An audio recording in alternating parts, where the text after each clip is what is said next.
নমস্কার বন্ধুরা, আরও একটি গুরুত্বপূর্ণ ভিডিওতে তোমাদের প্রত্যেককে স্বাগত। ইতিমধ্যে রাজ্যের এক্সাইজ ডিপার্টমেন্টে নিয়োগের বড় আপডেট চলে আসছে। রাজ্যে 2025-এর জন্য একটি গুরুত্বপূর্ণ নিয়োগ, যেখানে এক্সাইজ ডিপার্টমেন্টে কনস্টেবল নিয়োগ করা হচ্ছে। 2025-এর একটি গুরুত্বপূর্ণ নিয়োগ, যেখানে এক্সাইজ ডিপার্টমেন্টে কনস্টেবল নিয়োগ করা হচ্ছে, অর্থাৎ আবগারি পুলিশ আবগারি দপ্তরে কনস্টেবল পদে নিয়োগ করা হচ্ছে, যেখানে 3000 শূন্য পদে লাস্ট আপডেট অনুযায়ী যেখানে 3000 শূন্য পদে নিয়োগ করা হচ্ছে। মেল এবং ফিমেল উভয়েরই ভ্যাকেন্সিস থাকছে। মেলদের আলাদা করে ভ্যাকেন্সিস থাকছে এবং ফিমেলদের আলাদা করে ভ্যাকেন্সিস থাকছে। অত্যন্ত গুরুত্বপূর্ণ একটি ভ্যাকেন্সিস। 2025-এর নিয়োগের তোমাদের হাইট, ওয়েট, মাঠ পরীক্ষা কি কি থাকবে ক্যাটাগরি ওয়াইজ এবং মেল এবং ফিমেলদের ক্ষেত্রে প্রত্যেকটা বিষয়সমূহ স্টেপ বাই স্টেপ দেখে নেব। তো ভিডিওটি অবশ্যই সম্পূর্ণ দেখবে। যারা ভিডিওটি প্লে করেছে ভিডিওতে একটি লাইক করে দেবে এবং চ্যানেলে নতুন হলে চ্যানেলটাকে সাবস্ক্রাইব করে রাখবে। তো প্রথমে জানাচ্ছি তোমাদের বয়স কত থাকতে হবে এখানে অ্যাপ্লাই করার জন্য। এখানে মিনিমাম যে বয়স তোমাদের থাকতে হবে 18 বছর, মিনিমাম 18 এবং ম্যাক্সিমাম তোমাদের 27-এর মধ্যে বয়স থাকতে হচ্ছে। 18 থেকে 27 প্রত্যেকে এলিজেবেল, প্রত্যেকে অ্যাপ্লাই করতে পারো। 1/1/2025 তারিখ অনুযায়ী তোমাদের বয়সটি ধরা হচ্ছে। 18 থেকে 27-এর মধ্যে প্রত্যেকে এলিজেবেল যারা জেনারেল।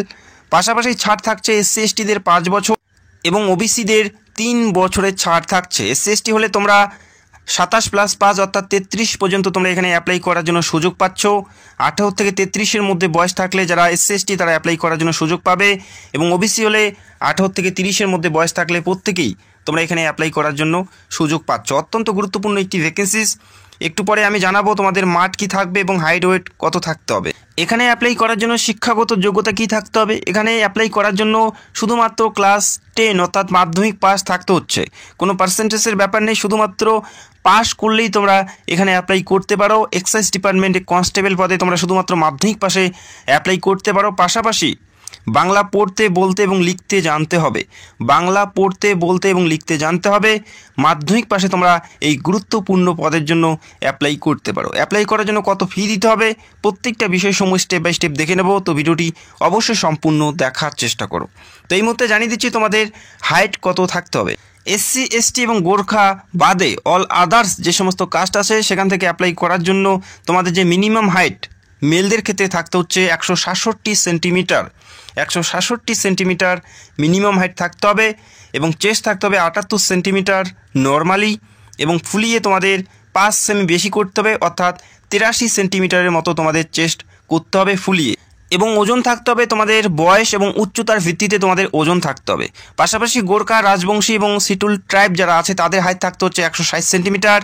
চেস্ট থাকতে হবে 76 সেন্টিমিটার, ফুলিয়ে 5 সেমি অর্থাৎ 76 থেকে 81 সেন্টিমিটারের মতো তোমাদের চেস্ট করতে হবে এবং তোমাদের উচ্চতা এবং বয়সের উপর ভিত্তি করে তোমাদের ওজনটি নির্ণয় করা হবে।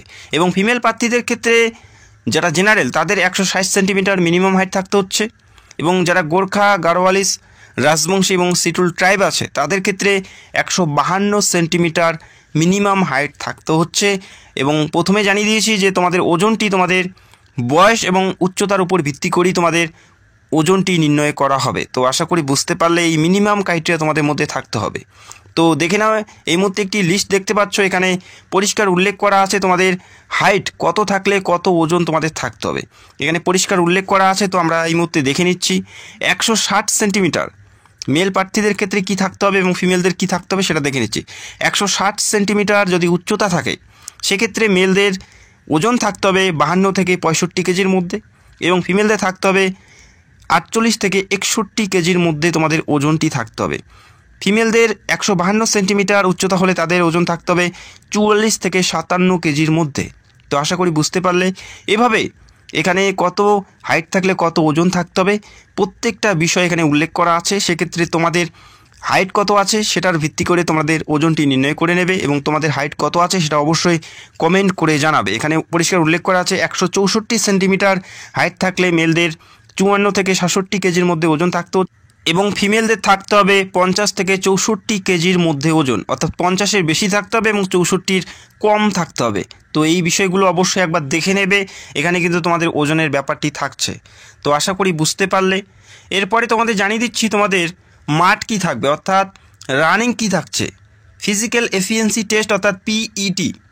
প্রথমে যেটা দেখতে পেলে সেটা হচ্ছে পিএসটি ফিজিক্যাল মেজারমেন্ট টেস্ট এবং পিইটি কী থাকছে সেটাও তোমরা দেখে নাও।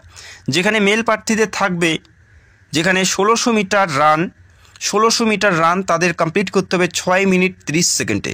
এই নির্দিষ্ট সময়ে তোমাদের সেই 1600 মিটার রানিং পুরোপুরি কমপ্লিট করতে হবে। এখানে ফার্স্ট সেকেন্ডের কোনো ব্যাপার নেই। এই নির্দিষ্ট সময়ের মধ্যে 1600 মিটার রান তোমাদের কমপ্লিট করতে হবে মেল প্রার্থীদের ক্ষেত্রে। এবং ফিমেলদের কি থাকছে সেটাও দেখে নাও। ফিমেলদের থাকছে 400 মিটার রান, তারা সময় পাবে 2 মিনিট। 2 মিনিটে 400 মিটার রান কমপ্লিট করতে হবে, এটা ফিমেলদের। এবং মেলদের 1600 মিটার রান, তারা সময় পাচ্ছে 6 মিনিট 30 সেকেন্ড। এরপরে পরীক্ষার বিষয়বস্তুগুলো দেখে নিচ্ছি। তো বারবার রিকোয়েস্ট করছি অবশ্যই ভিডিওটি সম্পূর্ণ দেখবে। তো প্রথমে যে পরীক্ষা দিতে হচ্ছে, পিলি পরীক্ষা তোমাদের প্রথমে দিতে হচ্ছে। প্রিলিমিনারি পরীক্ষা প্রথমে দিতে হচ্ছে, যেখানে 100 নাম্বারের একটি পরীক্ষা দিতে হচ্ছে। 100টি প্রশ্নের 100 নাম্বারের একটি প্রথমেই তোমাদের পরীক্ষা দিতে হবে, যেটা অফলাইন বেসে তোমাদের পরীক্ষা হবে। এমসিকিউ টাইপের পরীক্ষা হবে, যেখান থেকে তোমরা 4টা অপশন পাবে, সেখান থেকে সঠিক উত্তর বেছে নিতে হবে। ABCD 4টা অপশন পাবে, সেখান থেকেই তোমাদের সঠিক উত্তর যেটা মনে হবে বা যেটা সঠিক উত্তর সেটাই তোমাদের বেছে নিতে হবে। 4টা করে অপশন পাবে, সেখান থেকে সঠিক উত্তর বেছে নিতে হবে। ওএমআর শিটের মাধ্যমে পরীক্ষা দিতে হবে। রাজ্যের বিভিন্ন জেলাতেই তোমরা পরীক্ষা সেন্টার পাবে, ওএমআর শিটে পরীক্ষা দিতে হবে। 4টা করে অপশন থাকবে, সেখান থেকেই তোমাদের সঠিক উত্তর বেছে নিতে হচ্ছে। যেখানে পরীক্ষার জন্য সময় পাবে 1 ঘন্টা, 100টি প্রশ্ন, 100 নম্বরের পরীক্ষা থাকবে। তো আশা করি বুঝতে পারলে। পরীক্ষার প্রশ্নপত্র সেট করা হবে বেঙ্গলি, নেপালি এবং ইংলিশ ভাষায়। যে কোনো একটি ভাষায় তোমরা পরীক্ষা দিতে পারো। বেঙ্গলি, নেপালি এবং ইংলিশ ভাষায় প্রশ্নপত্র সেট করা হবে। এবং পরীক্ষা কোন বিষয়বস্তুর উপর হবে সেটাও তোমাদের জানাচ্ছি। বেঙ্গলি, ইংলিশ এবং নেপালি ভাষায় প্রশ্নপত্র সেট করা হবে, যেখানে থাকছে টেস্ট অফ ল্যাঙ্গুয়েজ, বেঙ্গলি অথবা নেপালি। টেস্ট অফ ল্যাঙ্গুয়েজে থাকছে 50 নাম্বার। তারপরে থাকছে জেনারেল অ্যাওয়ারনেস এবং রিজনিং, যেখানে থাকছে 50 নাম্বার। এই দুটি বিষয়ের উপর পরীক্ষা থাকছে। আর মাধ্যমিক লেভেলের প্রশ্নপত্রও থাকবে। এই পরীক্ষা যে সকল প্রার্থী পাশ করে তারা পিএমটি এবং পিইটিতে ডাক পাবে। এবং এই পরীক্ষায় 1/4 হিসেবে নেগেটিভ মার্কিং থাকছে, অর্থাৎ 4টা ভুল করলে একটি সঠিক নাম্বার তোমাদের ডিডাক্ট করা হবে। তো আশা করি বুঝতে পারলে। তো এই পরীক্ষা প্রথমে দিতে হচ্ছে। এই পরীক্ষার পরেই তোমাদের ফিজিক্যাল টেস্ট থাকবে। এবং পরবর্তী ক্ষেত্রে ফিজিক্যাল টেস্টে যারা পাশ করবে তারা ডাক পাবে ফাইনাল রিটেন এক্সামে, অর্থাৎ মেন পরীক্ষায় ডাক পাবে। মেন পরীক্ষা কত নাম্বারের মধ্যে থাকছে, যেখানে 90-এর মধ্যে একটি পরীক্ষা থাকবে মেন পরীক্ষা। এই পরীক্ষার উপর ভিত্তি করে তোমাদের একটি মেরিটের মাধ্যমে নিয়োগ করা হবে। 90-এর মধ্যে একটি পরীক্ষা থাকবে, 90, যেখানে 90-এর মধ্যে পরীক্ষা থাকছে। যে সকল প্রার্থী মাঠ কমপ্লিট করবে তারাই এই পরীক্ষায় বসতে পারবে। বোঝা গেল? 1 ঘন্টা 30 মিনিট পরীক্ষার জন্য সময় পাবে, 1.5 ঘন্টা পরীক্ষার জন্য সময় পাচ্ছ। সেম এমসিকিউ টাইপের পরীক্ষা হবে, 4টা করে অপশন পাবে, সেখান থেকে তোমাদের সঠিক উত্তর বেছে নিতে হবে। বেঙ্গলি, নেপালি এবং বাংলা ভাষায় প্রশ্নপত্র থাকবে, 1/4 হিসেবে নেগেটিভ মার্কিং থাকছে। এবং এই পরীক্ষায় যে বিষয়বস্তুগুলো থাকছে দেখে নাও। জেনারেল অ্যাওয়ারনেস এবং জেনারেল নলেজ 30 নম্বর, ইংলিশ থেকে 30 নম্বর, এলিমেন্টারি ম্যাথামেটিক্স থেকে 20 নম্বর এবং রিজনিং থেকে 10 নম্বর। এই 90-এর মধ্যে পরীক্ষা হচ্ছে। তো এই পরীক্ষার পরে এই পরীক্ষা যে সকল প্রার্থী সফলভাবে পাশ করবে তারা ইন্টারভিউর জন্য ডাক পাবে, যেখানে 10 নাম্বার কিন্তু ইন্টারভিউ থাকছে। এবং সর্বশেষ রিটেন 90 এবং 10, এই 100-র মধ্যে ভিত্তিতে যাদের নাম্বার সর্বোচ্চ থাকবে তারাই কিন্তু এখানে সিলেক্টেড হবে। সেক্ষেত্রে এই পরীক্ষা খুবই ইম্পর্টেন্ট। যথেষ্ট ভালো প্রিপারেশন নিয়ে তোমাদের পরীক্ষায় বসতে হবে এবং এখন থেকেই তোমাদের প্রিপারেশন নিতে হবে, কেননা কম্পিটিশন লেভেল অনেকটাই হাই থাকবে। প্রচুর প্রার্থী এখানে অ্যাপ্লাই করবে এবং প্রচুর প্রার্থী এখানে পরীক্ষায় বসবে। সেক্ষেত্রে যথেষ্ট ভালো প্রিপারেশন না নিলে তোমরা এই পরীক্ষা পাস করতে পারবে না। তো আশা করি বুঝতে পারলে। তারপরে তোমাদের থাকছে ক্যারেক্টার ভেরিফিকেশন এবং মেডিকেল টেস্ট। মেডিকেল টেস্টে তোমাদের চোখ কান চেক করা হবে। তো আমি একটি ডেডিকেটেড ভিডিও করে তোমাদের জানিয়ে দেবো যে মেডিকেলে অ্যাকচুয়াল কী চেক করা হয়, কিভাবে চেক করা হয়, কারা কারা কোয়ালিফাই করতে পারে বা কারা কারা ডিসকোয়ালিফাই হয়ে যায়, সেই বিষয় নিয়ে আমি অবশ্যই ভিডিও করে তোমাদের জানাবো।